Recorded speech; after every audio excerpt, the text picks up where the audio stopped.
Halo, selamat malam untuk kita semua. Selamat berjumpa kembali dengan saya Rizal JSL. Semoga kita semua berada dalam keadaan sehat semua, sehat selalu dalam menghadapi musuh besar yaitu COVID-19. Ya, ini sudah mewabah dunia. Jadi bukan hanya Riau ataupun Indonesia tapi dunia. Ya, mungkin itu takdir dari Allah Subhanahu wa taala agar kita lebih menguatkan keimanan dan selalu beribadah kepada Allah Subhanahu wa taala. Amin amin ya rabbal alamin. Di sini untuk mengisi waktu dan kekosongan kita santai di rumah, saya ingin sedikit membagi ilmu yang mungkin bisa bermanfaat untuk adik-adik kita yang terutama yang belum menikah, yang masih dalam tahap seleksi pasangan, entah itu perempuan entah itu laki-laki. Di sini saya berharap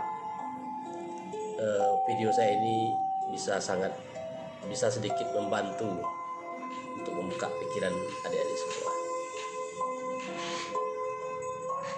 Di sini yang ingin saya bagi sedikit yaitu tentang bagaimana cara yang mungkin lebih bagus di dalam kita mencari calon pendamping hidup. Nah, di sini saya bercerita calon pendamping hidup. Calon pendamping hidup itu berarti ya kalau bisa sih selagi kita masih hidup. Kalau bisa selagi kita masih hidup, calon pendamping kita ya tetap dia gitu. Di sini memang kita agak selektif dan ya bisa jadi kita itu harus lebih maksimal, harus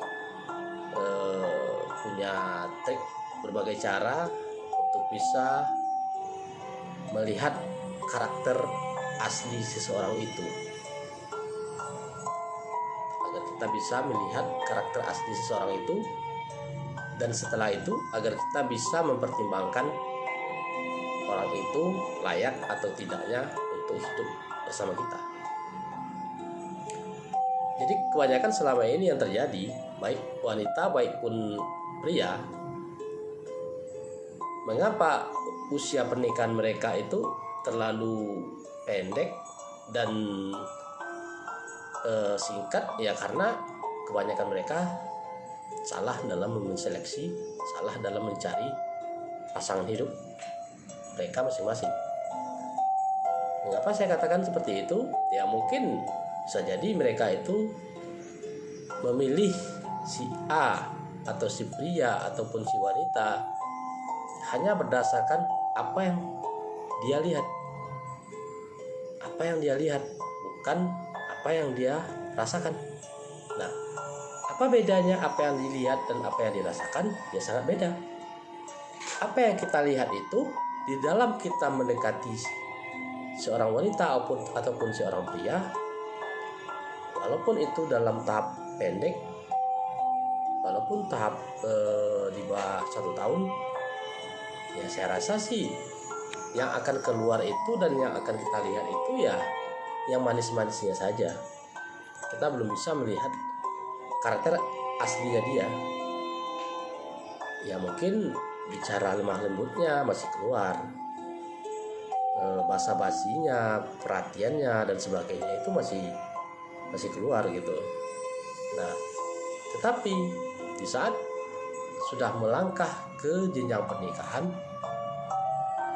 dan bisa jadi karena si pria ataupun si wanita ini merasa orang tersebut sudah menjadi miliknya, ya sehingga mereka tidak semaksimal waktu menjaga perasaan waktu pacaran. Nah, sehingga apa yang terjadi? Barulah di situ di usia pernikahan 1-2 tahun 3 tahun barulah di situ keluar aslinya maksudnya dalam artian aslinya orang yang pendamping kita itu, entah aslinya si pria itu, entah aslinya si wanita itu. Nah, disitulah mulai timbul kaget, kok jadi gini, kok dulunya nggak gitu, kok gini. Nah, akhirnya baru timbul pertanyaan dalam diri kita masing-masing, mengapa jadi begini. Nah, itu kesalahan kita dari awal, karena kita tidak melihat dengan hati, kita tidak merasakan, tapi kita hanya melihat dengan mata bahwa dia itu cantik, bahwa dia itu seksi, bahwa dia itu ganteng dan kaya dan sebagainya.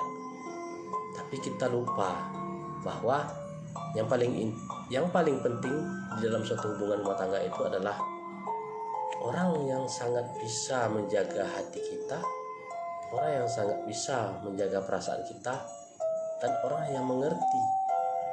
Nah, dia bukan cuma bisa menjaga perasaan, tapi dia juga mengerti bahwa perasaan kita itu harus dijaga, dan kita juga harus mengerti bahwa perasaan dia juga harus dijaga. Nah, mengapa saya katakan seperti itu? Ya karena kebanyakan di dalam usia pernikahan yang masih 1, 2, 3 tahun, sifat aslinya keluar, sehingga masing-masing pasangan menjadi kaget, ternyata begini, ternyata begitu. Akhirnya mereka menjalani suatu hubungan yang dinamakan hubungan toksik, hubungan racun. Artinya hubungan racun itu hubungan yang seharusnya tidak dijalankan